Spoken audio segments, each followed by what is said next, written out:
Hey guys, Sarah here, and in an effort to continue to provide education, since we can't do face-to-face meetings for the time being, I thought I'd come to you from the great outdoors since we're having a pleasant day and talk to you a little bit about buttercups. We all know the cute little yellow flower that everyone thinks is cute unless you're a farmer, in which case it's probably the bane of your existence. So let's talk a little bit about that buttercup. So there are two main types that we have here in East Tennessee, the bulbous buttercup and the hairy buttercup. And the way we tell the difference, the hairy buttercup has a fibrous root system, and the bulbous buttercup sounds just exactly like its name, and it has a bulb kind of on the bottom of the plant where the roots begin. Now, we're all used to thinking about buttercups in the springtime when they're about 16 to 24 inches tall, they're out in our pastures, they're growing, they're starting to bloom and turn yellow, and that's when we really start thinking about controlling them. But in all reality, they've been there since last October. And everybody who comes into my office to talk about buttercups is like, well, it's only a problem in the spring. Actually, they're a winter annual weed.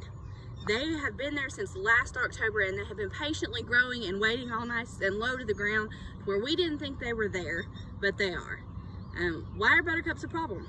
Well, because first of all, they're a pest. Second of all, they can be toxic to livestock, especially horses.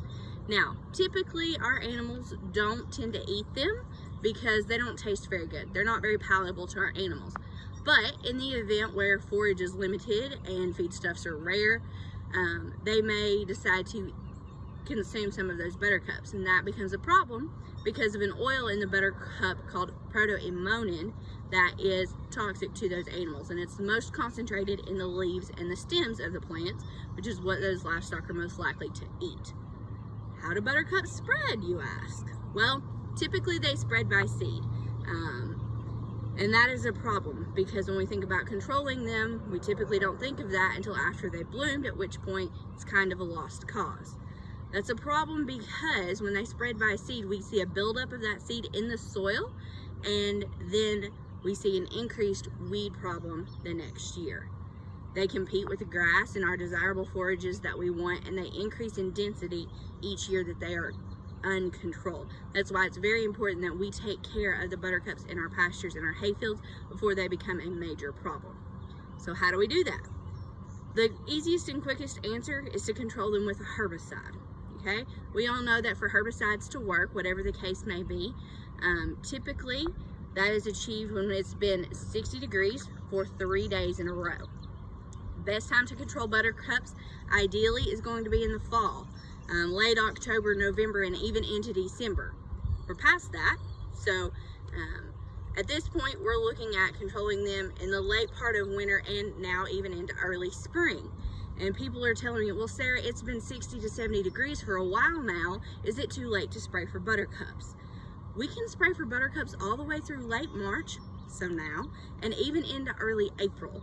As long as those buttercups have not bloomed yet, it is still okay to go ahead and spray them, because remember, they spread by seed. So once they bloom, we're wasting our time and our money and our efforts trying to spray them. We're not doing anything to reduce the weed pressure for the coming year and in future years if we wait until after they bloom to spray them.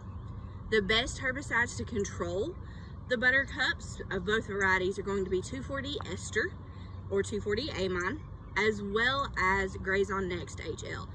Either of those three herbicides are going to do a really good job at controlling our buttercup. Now, obviously, there are some price differences amongst those herbicides, and each of them are going to be applied at different rates and that type of thing. For our 2,4-D varieties, if we are concerned about killing out our clover, because all three of those herbicides will take out your clover as well as the buttercup. For our 2,4-Ds, if we are concerned about maintaining our clover, we can go with 2 pints to the acre, and that will kill your red clover, your buttercups as well, but it will only stunt your white clover.